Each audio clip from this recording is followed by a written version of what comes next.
malam Bapak Ibu Saudara yang dikasihi Tuhan, dimanapun saudara berada, kiranya damai sejahtera dan kasih Kristus menyertai kita semua. Selamat berjumpa kembali di dalam ibadah mesbah doa GKI Agape pada malam hari ini. Meskipun saat ini kita masih beribadah secara online, namun kita percaya bahwa Allah yang Maha Kuasa, Allah yang Maha Mulia itu hadir di tengah-tengah kita.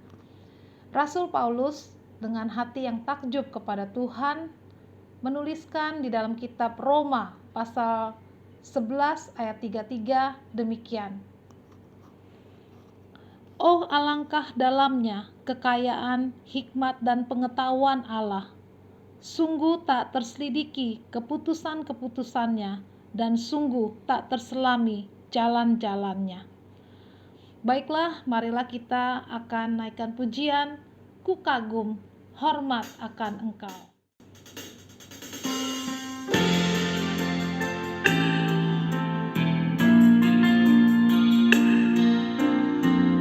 Tuhan, Engkau sungguh indah, tiada taranya, sungguh mengagumkan, sungguh ajaib untuk dimengerti.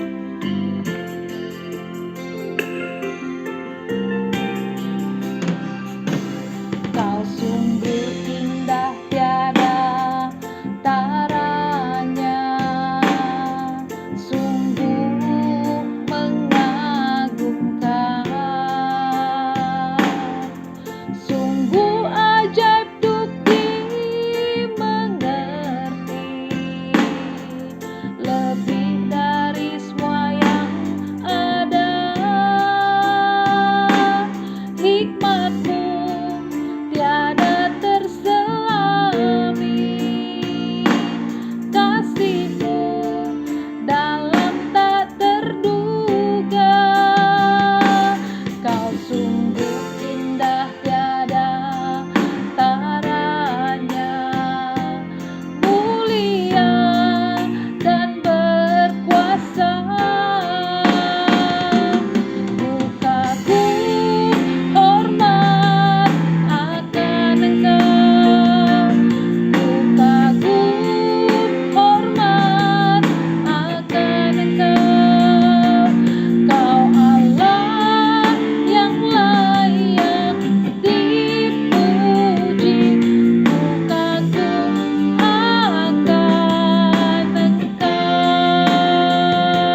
Bapa di sorga, terima kasih untuk kasih setiamu, penyertaanmu, pemeliharaanmu, dan berkatmu hari lepas hari kepada kami semua. Terima kasih untuk kesempatan hidup dan kesempatan beribadah pada malam hari ini. Engkau yang maha besar, hikmat-Mu dan jalan-jalan-Mu yang tak terselami, sungguh membuat hati kami kagum kepada Engkau. Bahkan Engkau berkenan hadir di tengah-tengah kami dan menyertai kehidupan kami. Terima kasih Bapa. Mohon sucikan dan kuduskanlah kami. Berkatilah ibadah persekutuan doa pada malam hari ini. Kiranya kami merasakan kehadiran-Mu, di mana Engkau melawat dan menguatkan setiap pribadi lepas pribadi. Kiranya seluruh rangkaian ibadah pada malam hari ini mendapat perkenanan-Mu dan menyenangkan hati-Mu. Bagi Engkaulah kemuliaan sampai selama-lamanya. Di dalam nama Tuhan kami Yesus Kristus, kami bersyukur. Amin. Sebentar lagi kita akan menaikkan doa-doa syafaat kita ke hadirat Tuhan. Dan kita akan naikkan satu pujian. Saat ku menyembah-Mu. Allah itu roh, dan barang siapa menyembah Dia harus menyembahnya dalam roh dan kebenaran. Mari kita naikkan pujian Saat ku menyembah-Mu.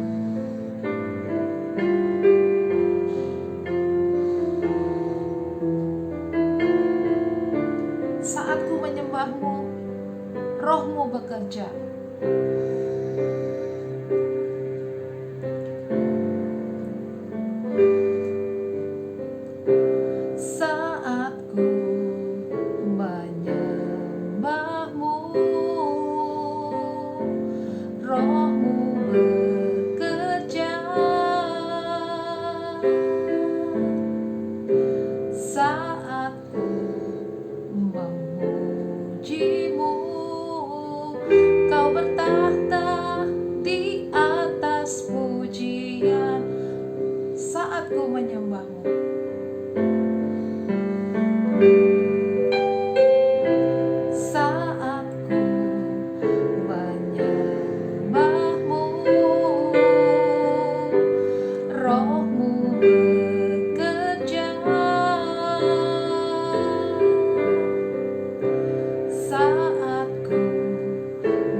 Ku puji-Mu, ku rasa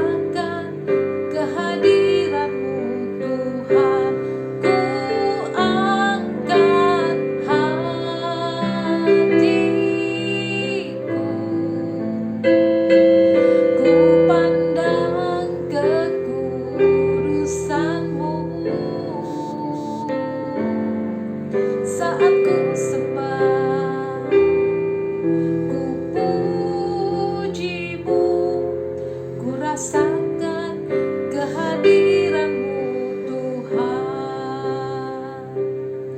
Saat ku sembah, puji-Mu, ku rasakan kehadiran-Mu Tuhan. Ku rasakan kehadiran-Mu Tuhan.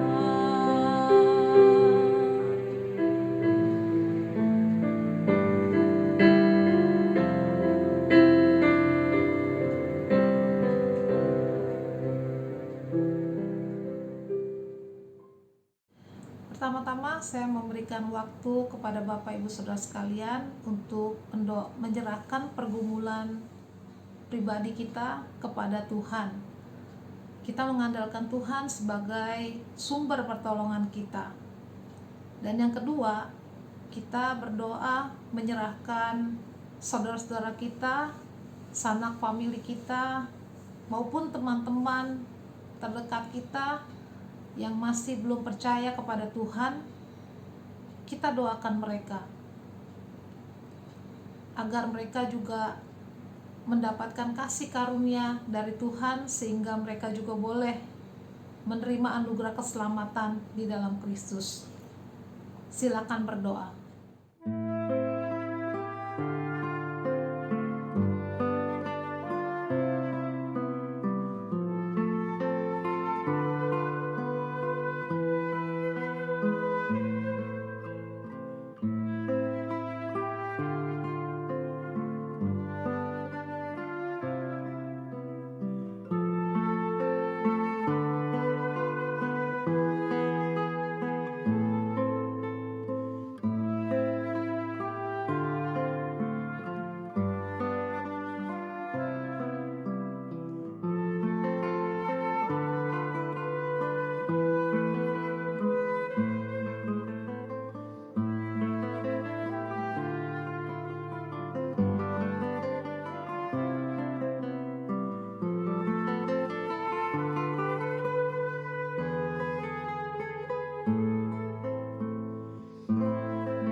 Kemudian kita akan berdoa untuk pertumbuhan iman jemaat GKI Agape di masa pandemi saat ini. Mari kita berdoa.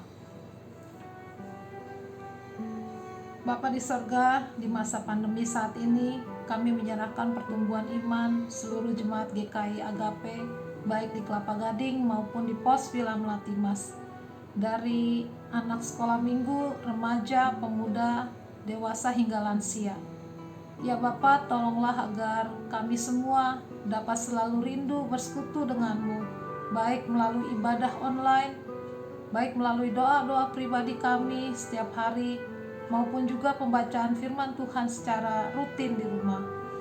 Bapa, anugerahkanlah pertumbuhan rohani, agar iman kami dapat terus bertumbuh dan berakar kuat di dalam Kristus.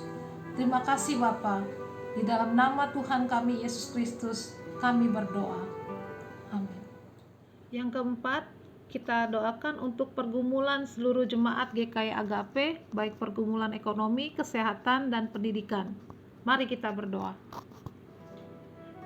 Bapa di sorga, kami menyerahkan seluruh pergumulan jemaat GKI Agape ke dalam tangan-Mu.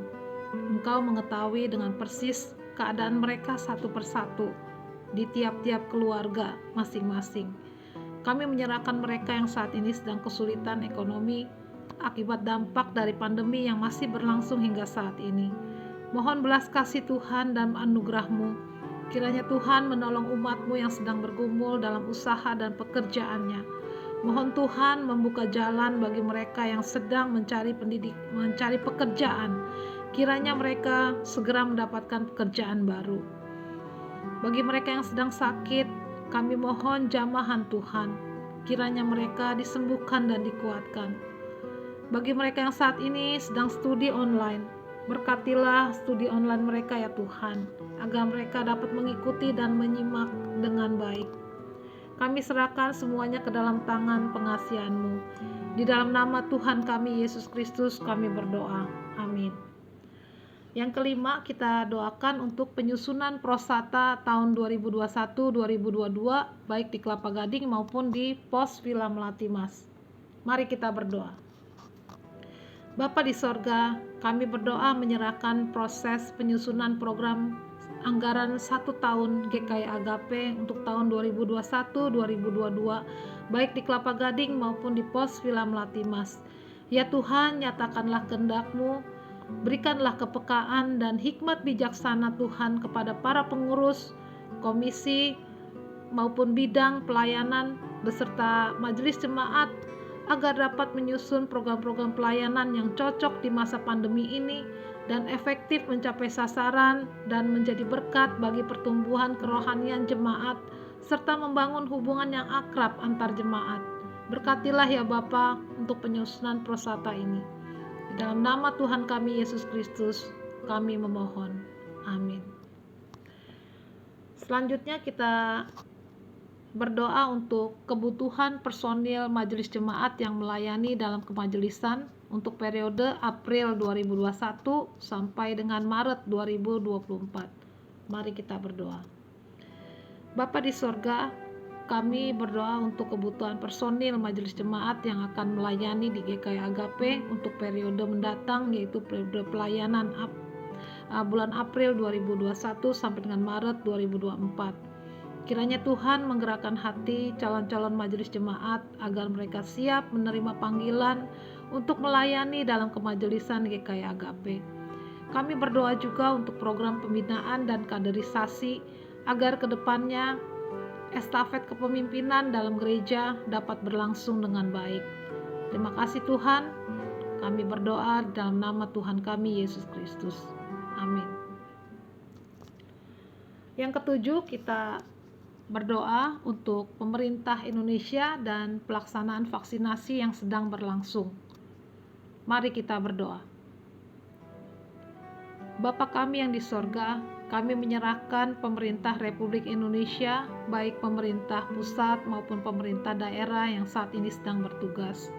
Ya Bapa, anugerahkanlah hikmat bijaksana dan kesehatan yang baik kepada Presiden Jokowi dan para menteri-menteri, gubernur, kepala daerah, agar mereka dapat mengatasi persoalan bangsa ini, baik persoalan politik, ekonomi, keamanan, maupun masalah pandemi yang masih berlangsung hingga saat ini. Ya Bapa, kami bersyukur untuk pelaksanaan vaksinasi yang saat ini sedang berlangsung secara bertahap. Kami berdoa agar pelaksanaan vaksinasi ini dapat terus berjalan dengan tertib dan lancar, dan vaksin-vaksin tersebut dapat terdistribusi ke seluruh daerah-daerah di Indonesia, sehingga semua lapisan masyarakat dapat merasakan manfaatnya dan pandemi COVID dapat diatasi. Kami juga berdoa untuk masyarakat yang terinfeksi COVID, baik yang dalam tahap pengobatan maupun dalam tahap isolasi. Kiranya belas kasih Tuhan ada buat mereka, dan Tuhan berkenan menyembuhkan dan membebaskan mereka. Terima kasih Tuhan, kami menyerahkan seluruh doa-doa syafaat kami di dalam nama Tuhan kami Yesus Kristus. Kami berdoa. Amin. Jemaat yang dikasihi Tuhan, doa syafaat yang setelah kita sampaikan ke hadirat Tuhan, kita percaya bahwa Tuhan Yesus yang maha dahsyat dan ajaib itu sanggup untuk menjawab semua seru doa kita sesuai dengan kehendak-Nya. Marilah kita naikkan pujian, aku percaya. Setelah itu kita akan mendengarkan pelayanan firman yang pada malam hari ini akan disampaikan oleh Saudara Lukas Anwar Kristianto dari Villa Melati Mas. Tiada yang seperti Engkau, begitu mengasihiku,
Kau Tuhan sanggup melawan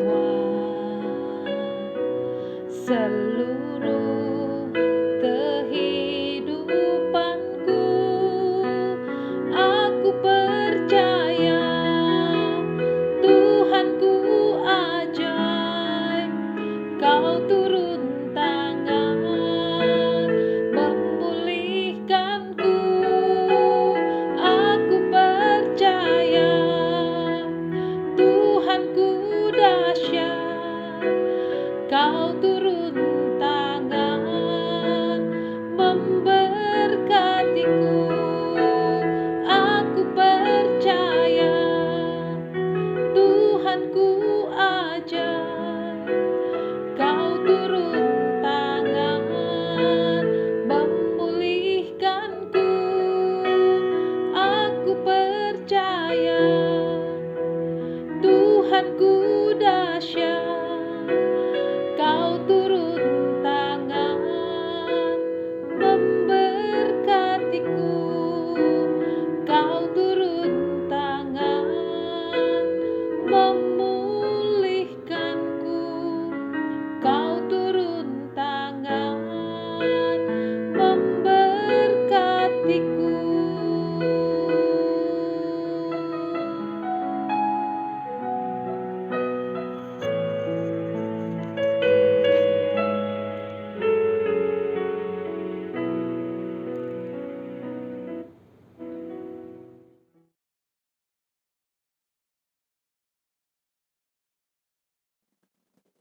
Selamat malam, saudara. Saya berharap setiap kita boleh tetap hidup sehat, tetap hidup dalam perlindungan Tuhan. Sebelum kita mendengarkan dan merenungkan firman Tuhan hari ini, mari kita bersama berdoa. Bapa, Engkau yang mengetahui isi hati setiap kami. Kau juga yang mengetahui pikiran kami, tindakan, dan juga gerak-gerik kami. Kami kembali bersyukur untuk kesempatan yang boleh Tuhan berikan. Kalau Tuhan masih mengizinkan kami untuk mendengarkan firman-Mu. Kau juga yang kiranya menilik isi hati kami dan pikiran kami, supaya kami boleh dijamah oleh firman Tuhan, boleh hidup seturut dengan kebenaran firman-Mu. Dalam nama Tuhan Yesus kami berdoa. Amin. Mari saudara kita bersama buka Alkitab kita dari Mazmur. Mazmur pasal yang ketiga. Mazmur pasal yang ketiga saya akan bacakan dari ayat pertama sampai yang ke-9 ya saudara. Mazmur 3 ayat pertama sampai yang ke-9. Nyanyian pagi dalam menghadapi musuh. Mazmur Daud ketika ia lari dari Absalom anaknya. Saya mau berhenti sebentar saudara di ayat pertama ini. Jadi kita bisa tahu dimulai dari ayat pertama itu bisa kita sebut sebagai keterangan awal saudara. Kalau Mazmur ini ditulis oleh Raja Daud. Terus latar belakangnya juga kita bisa tahu, yaitu ketika Daud lari dari Absalom anaknya. Nah, kalau saudara mau tahu gimana kisah latar belakangnya, nanti bisa baca di catatan kakinya ya, di 2 Samuel 15 ayat 13 sampai 17 ayat 22. Oke, saya lanjutkan ya. Ayat yang kedua. Ya Tuhan, betapa banyaknya lawanku. Banyak orang yang bangkit menyerang aku. Banyak orang yang berkata tentang aku, baginya tidak ada pertolongan daripada Allah. Tapi Engkau, Tuhan, adalah perisai yang melindungi aku. Engkaulah kemuliaanku dan yang mengangkat kepalaku. Dengan nyaring aku berseru kepada Tuhan, dan Ia menjawab aku dari gunungnya yang kudus. Aku membaringkan diri, lalu tidur. Aku bangun, sebab Tuhan menopang aku. Aku tidak takut kepada puluhan ribu orang yang siap mengepung aku. Bangkitlah Tuhan, tolonglah aku ya Allahku. Ya, Engkau telah memukul rahang semua musuhku, dan mematahkan gigi orang-orang fasik. Dari Tuhan datang pertolongan, berkat-Mu atas umat-Mu.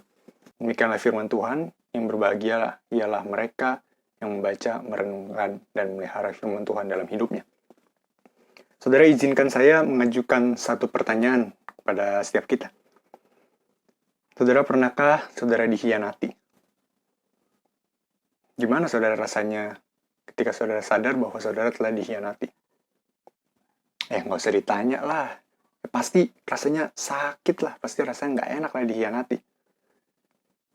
Mungkin saudara ketika pertanyaan ini diajukan, saudara masih teringat tuh dengan jelas peristiwa pengkhianatan tersebut. Bahkan mungkin wajah orang yang telah mengkhianati saudara, saudara juga mungkin masih ingat ya. Masih terbayang begitu jelasnya saudara. Saudara, bukankah nggak enak kalau dikhianati? Dan lebih nggak enak lagi saudara ketika pelakunya itu justru adalah orang-orang terdekat kita. Mungkin dia orang yang kita kasihi, mungkin dia orang yang kita percayai. Bukankah dikhianati oleh orang-orang terdekat kita itu membuat kita kecewa?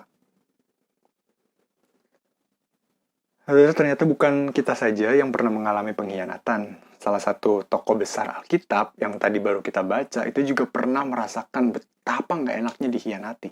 Dia bukan cuma dikhianati, saudara, bahkan dia juga difitnah juga. Iya, tadi di awal kita udah tahu siapa orangnya. Dia adalah Raja Daud.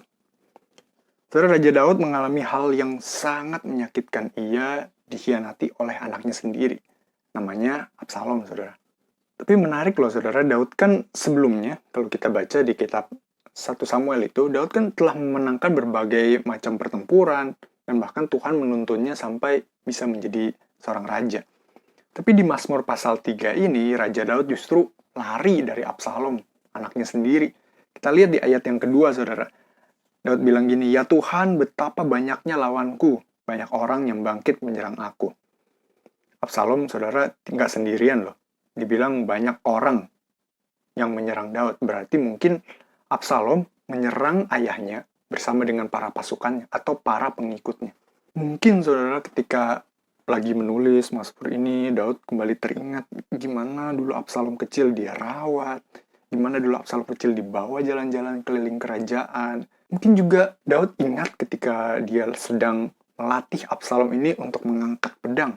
Dia kembali mungkin mengingat gimana dulu Absalom yang awalnya nggak bisa tuh mengangkat pedang. Dia berulang kali juga ketika berlatih, dia terus kalah dari bapaknya. Sampai-sampai ayahnya mengalah. Ketika Absalom udah nyerah, udahlah, saya nggak mau latihan lagi. Tapi bapak Daud masih bilang, ayo coba lagi sekali lagi. Akhirnya Daud ngalah, dan akhirnya Absalom menang. Namun saudara, anak yang telah dibesarkannya itu, anak yang telah dilatihnya menjadi kesatria hebat, justru berkhianat dan kembali menyerang ayahnya sendiri, yang sudah membesarkannya, yang sudah merawatnya, yang sudah melatihnya. Saudara, menyedihkan karena Daud nggak cuma diserang oleh anaknya, ia juga difitnah, ia juga dihakimi, ia diserang oleh para netizen. Netizennya juga kebanyakan para pengikut Absalom mungkin ya. Di ayat 3 kita bisa lihat, dibilang gini, banyak orang yang berkata tentang aku, baginya tidak ada pertolongan daripada Allah. Aduh, saudara bayangin deh gimana kita kalau jadi Daud. Seorang raja nih, dikhianati anaknya, terus difitnah lagi sama rakyatnya sendiri. Bahkan juga dihakimi dengan kalimat, baginya tidak ada pertolongan dari Allah. Loh, kan jelas kalau waktu itu pas Daud bertempur lawan Goliat, emang Daud menang karena apa? Karena pertolongan dari Allah kok. Kenapa ketika situasi buruk itu menghantam, tiba-tiba orang malah mengatakan hal-hal yang nyinyir seperti itu? Wah, saudara, kalau Daud ada di zaman sekarang, pasti udah banyak tuh postingan-postingan di medsos, kita bisa lihat. Banyak berita beredar dengan cepat, bisa kita jumpai dan saksikan juga. Dibilang seorang raja yang baru menang tempur, lari ketakutan gara-gara dikejar anaknya sendiri. Saudara, di WA tuh rakyatnya Daud yang pada mendukung Daud pada bagi-bagiin pesan berantai. Isi pokok doa supaya Daud dijaga Tuhan. Bilang, bagikan pesan ini kepada 10 orang. Dan lihatlah mujizat Tuhan terjadi. Saudara, puji Tuhan. Di tengah segala ancaman, di tengah segala tuduhan, di tengah segala fitnahan dan penghakiman yang diterima oleh Daud, Daud masih tetap berharap pada Allahnya. Allah yang sama juga, yang pernah menyelamatkan dia. Yang pernah menolong dia untuk menang melawan raksasa orang Filistin. Dia berkata begini dalam ayat 4, saudara, tetapi engkau Tuhan adalah perisai yang melindungi aku. Engkaulah kemuliaanku dan yang mengangkat kepalaku.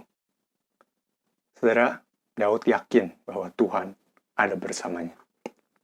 Apa buktinya, saudara? Daud buktinya berseru, dia berdoa sama Tuhan, dia ngomong gini di ayat 5. Dengan nyaring aku berseru kepada Tuhan dan ia menjawab aku dari gunungnya yang kudus.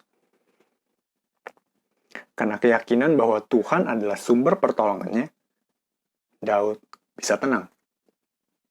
Oke, gimana ya ketenangannya ya? Masa lagi dikejar-kejar bisa tenang ya?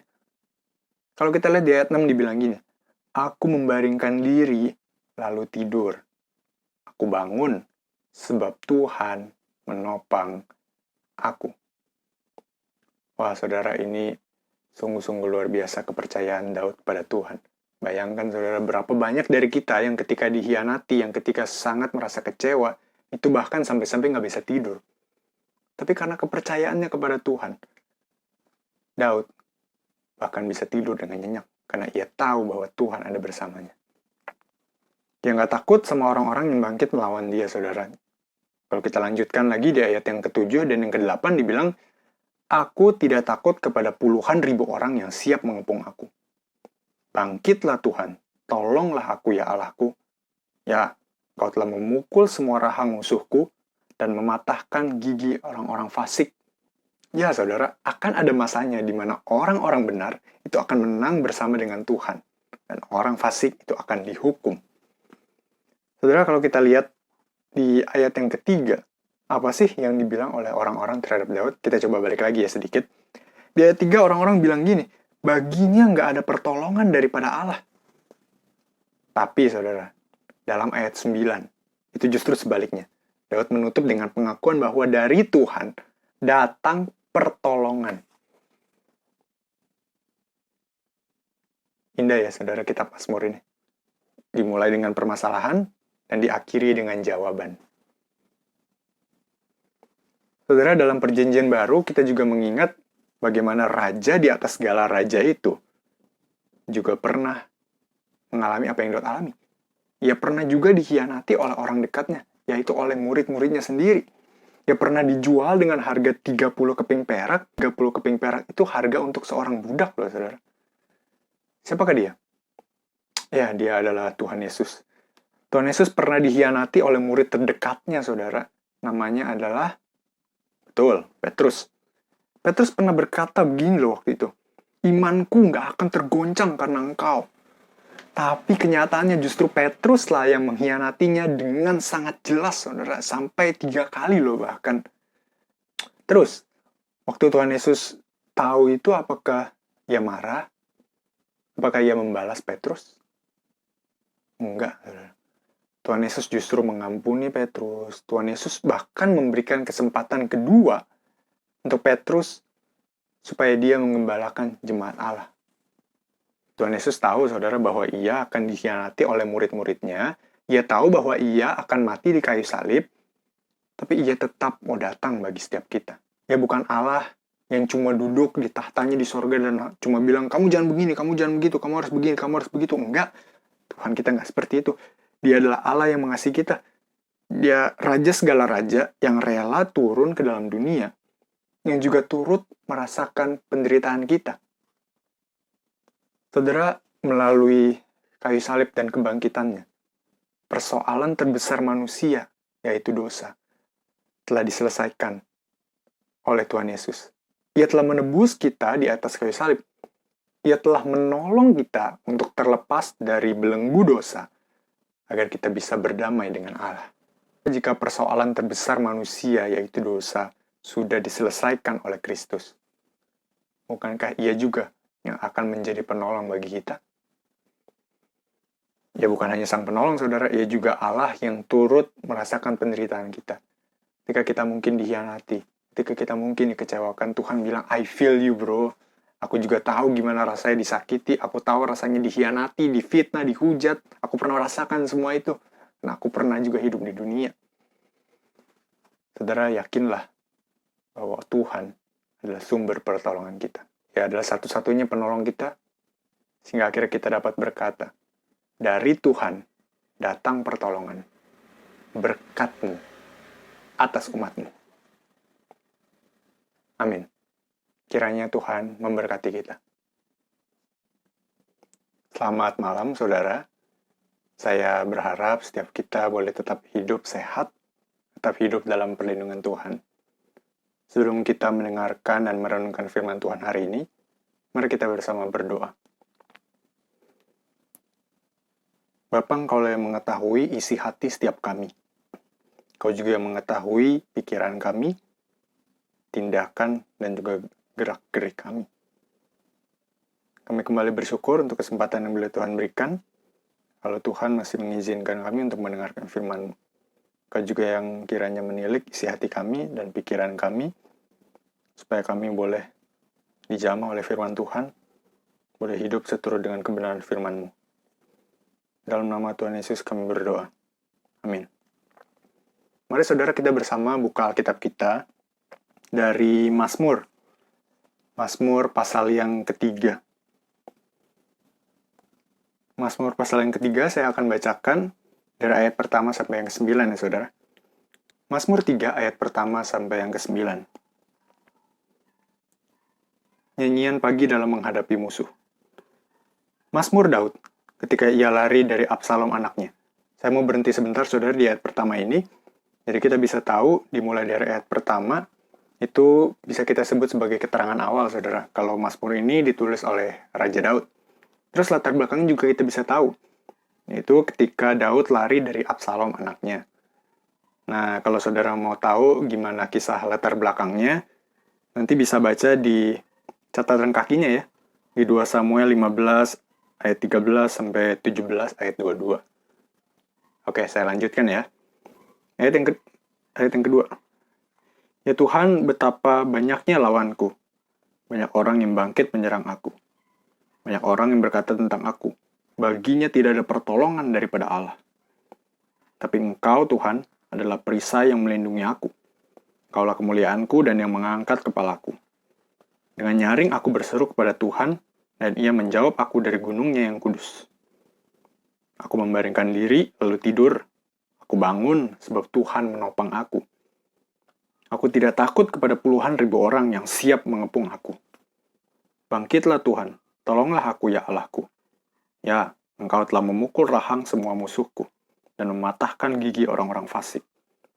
Dari Tuhan datang pertolongan, berkat-Mu atas umat-Mu. Demikianlah firman Tuhan, yang berbahagialah ialah mereka yang membaca, merenungkan, dan memelihara firman Tuhan dalam hidupnya. Saudara, izinkan saya mengajukan satu pertanyaan kepada setiap kita. Saudara, pernahkah saudara dikhianati?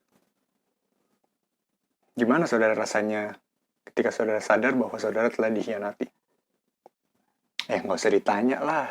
Pasti rasanya sakit lah. Pasti rasanya nggak enak lah dikhianati. Mungkin saudara ketika pertanyaan ini diajukan, saudara masih teringat tuh dengan jelas peristiwa pengkhianatan tersebut. Bahkan mungkin wajah orang yang telah mengkhianati saudara, saudara juga mungkin masih ingat ya. Masih terbayang begitu jelasnya saudara. Saudara, bukankah nggak enak kalau dikhianati? Dan lebih nggak enak lagi, saudara, ketika pelakunya itu justru adalah orang-orang terdekat kita. Mungkin dia orang yang kita kasihi, mungkin dia orang yang kita percayai. Bukankah dikhianati oleh orang-orang terdekat kita itu membuat kita kecewa?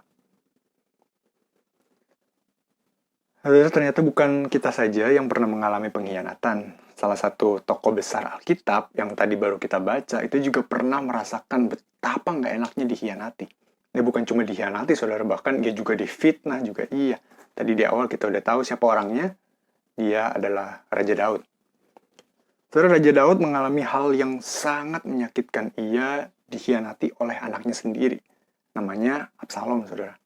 Tapi menarik loh, saudara. Daud kan sebelumnya, kalau kita baca di kitab 1 Samuel itu, Daud kan telah memenangkan berbagai macam pertempuran, dan bahkan Tuhan menuntunnya sampai bisa menjadi seorang raja. Tapi di Mazmur pasal 3 ini, Raja Daud justru lari dari Absalom, anaknya sendiri.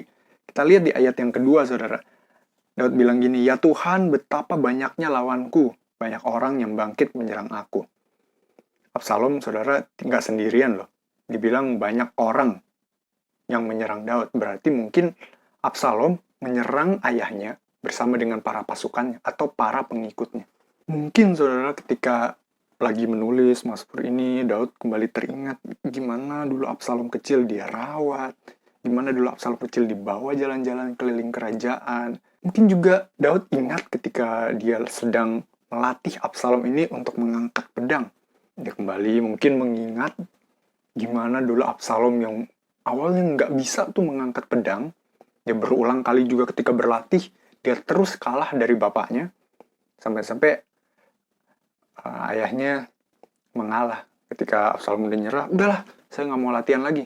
Tapi bapak Daud masih bilang, ayo coba lagi sekali lagi. Akhirnya Daud ngalah dan akhirnya Absalom menang. Namun saudara, anak yang telah dibesarkannya itu, anak yang telah dilatihnya menjadi kesatria hebat, justru berkhianat dan kembali menyerang ayahnya sendiri, yang sudah membesarkannya, yang sudah merawatnya, yang sudah melatihnya. Saudara, menyedihkan karena Daud nggak cuma diserang oleh anaknya, ia juga difitnah, ia juga dihakimi, ia diserang oleh para netizen. Netizennya juga kebanyakan para pengikut Absalom mungkin ya. Di ayat 3 kita bisa lihat, dibilang gini, banyak orang yang berkata tentang aku, baginya tidak ada pertolongan daripada Allah. Aduh, saudara bayangin deh gimana kita kalau jadi Daud. Seorang raja nih, dikhianati anaknya, terus difitnah lagi sama rakyatnya sendiri. Bahkan juga dihakimi dengan kalimat, baginya tidak ada pertolongan dari Allah. Loh kan jelas, kalau waktu itu pas Daud bertempur lawan Goliat, emang Daud menang karena apa? Karena pertolongan dari Allah kok. Kenapa ketika situasi buruk itu menghantam, tiba-tiba orang malah mengatakan hal-hal yang nyinyir seperti itu? Wah, saudara, kalau Daud ada di zaman sekarang, pasti udah banyak tuh postingan-postingan di medsos, kita bisa lihat. Banyak berita beredar dengan cepat, bisa kita jumpai dan saksikan juga. Dibilang seorang raja yang baru menang tempur, lari ketakutan gara-gara dikejar anaknya sendiri. Saudara, di WA tuh rakyatnya Daud yang pada mendukung Daud pada bagi-bagiin pesan berantai. Isi pokok doa supaya Daud dijaga Tuhan. Bilang, bagikan pesan ini kepada 10 orang. Dan lihatlah mujizat Tuhan terjadi. Saudara, puji Tuhan. Di tengah segala ancaman, di tengah segala tuduhan, di tengah segala fitnahan dan penghakiman yang diterima oleh Daud, Daud masih tetap berharap pada Allahnya. Allah yang sama juga, yang pernah menyelamatkan dia. Yang pernah menolong dia untuk menang melawan raksasa orang Filistin. Dia berkata begini dalam ayat 4, saudara. Tetapi engkau Tuhan adalah perisai yang melindungi aku. Engkaulah kemuliaanku dan yang mengangkat kepalaku. Saudara, Daud yakin bahwa Tuhan ada bersamanya.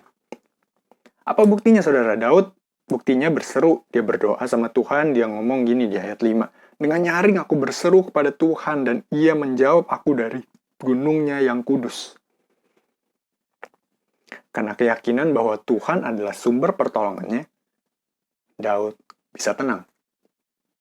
Oke, gimana ya ketenangannya ya? Masa lagi dikejar-kejar bisa tenang ya? Kalau kita lihat di ayat 6 dibilang gini, aku membaringkan diri lalu tidur.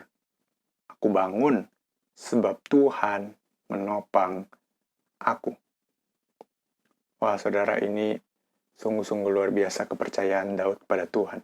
Bayangkan, saudara, berapa banyak dari kita yang ketika dikhianati, yang ketika sangat merasa kecewa, itu bahkan sampai-sampai nggak bisa tidur. Tapi karena kepercayaannya kepada Tuhan, Daud bahkan bisa tidur dengan nyenyak, karena ia tahu bahwa Tuhan ada bersamanya. Dia nggak takut sama orang-orang yang bangkit melawan dia, saudara. Kalau kita lanjutkan lagi di ayat yang ke-7 dan yang ke-8 dibilang, aku tidak takut kepada puluhan ribu orang yang siap mengepung aku. Bangkitlah Tuhan, tolonglah aku ya Allahku. Ya, Kau telah memukul semua rahang musuhku dan mematahkan gigi orang-orang fasik. Ya saudara, akan ada masanya di mana orang-orang benar itu akan menang bersama dengan Tuhan. Dan orang fasik itu akan dihukum. Saudara, kalau kita lihat di ayat yang ketiga, apa sih yang dibilang oleh orang-orang terhadap Daud? Kita coba balik lagi ya sedikit. Di ayat 3 orang-orang bilang gini, baginya nggak ada pertolongan daripada Allah. Tapi saudara, dalam ayat 9, itu justru sebaliknya. Daud menutup dengan pengakuan bahwa dari Tuhan datang pertolongan. Indah ya saudara kitab Mazmur ini. Dimulai dengan permasalahan dan diakhiri dengan jawaban.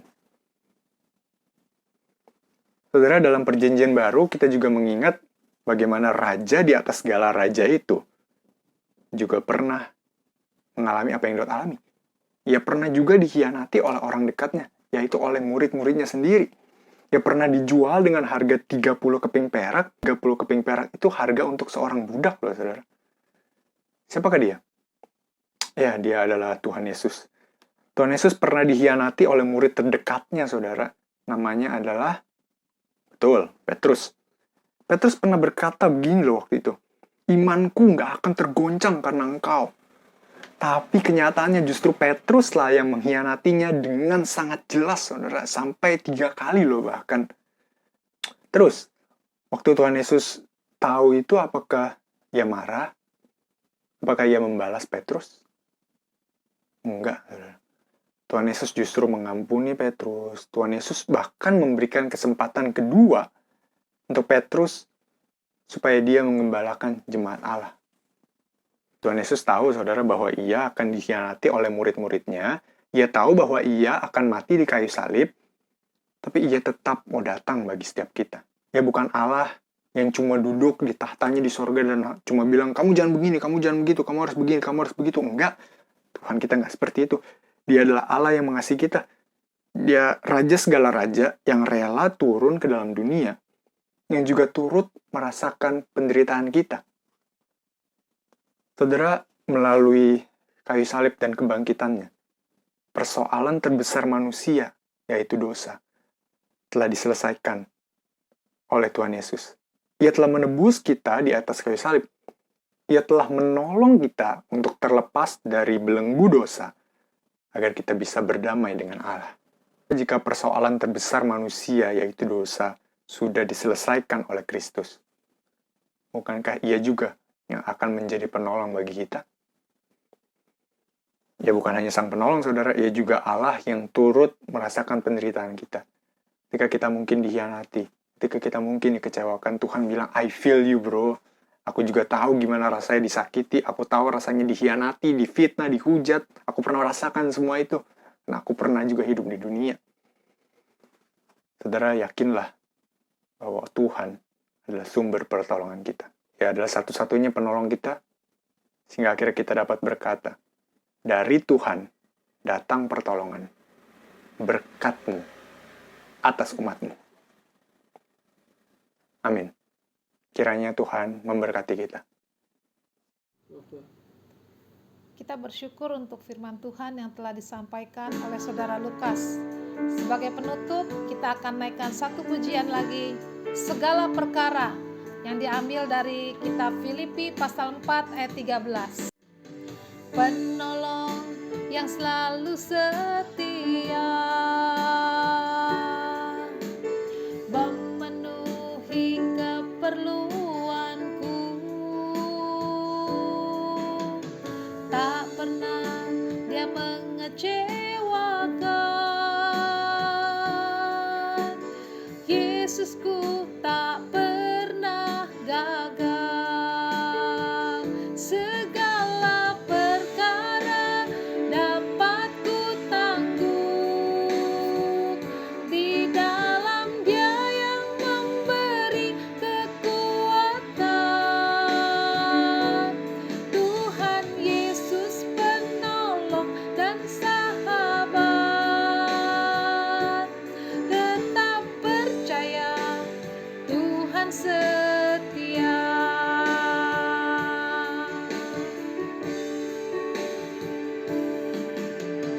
Penolong yang selalu setia, memenuhi keperluanku, tak pernah dia mengecewakan. Yesusku tak pernah gagal. Segala perkara dapat ku tanggung di dalam Dia yang memberi kekuatan. Tuhan Yesus penolong dan sahabat. Tetap percaya, Tuhan setia. Segala perkara dapat ku tanggung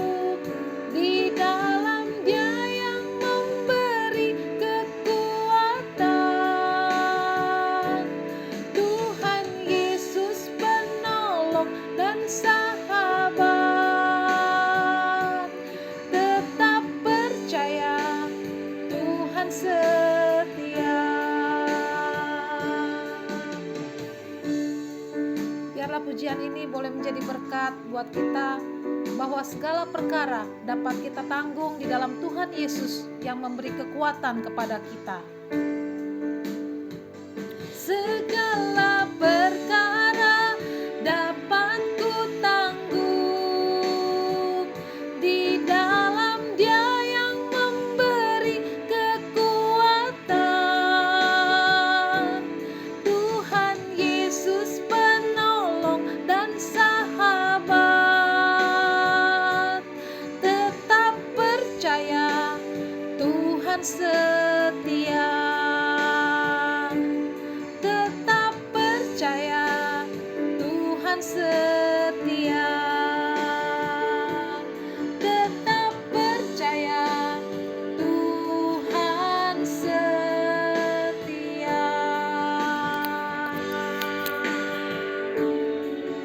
Soli Deo Gloria. Tuhan Yesus memberkati. Sampai jumpa.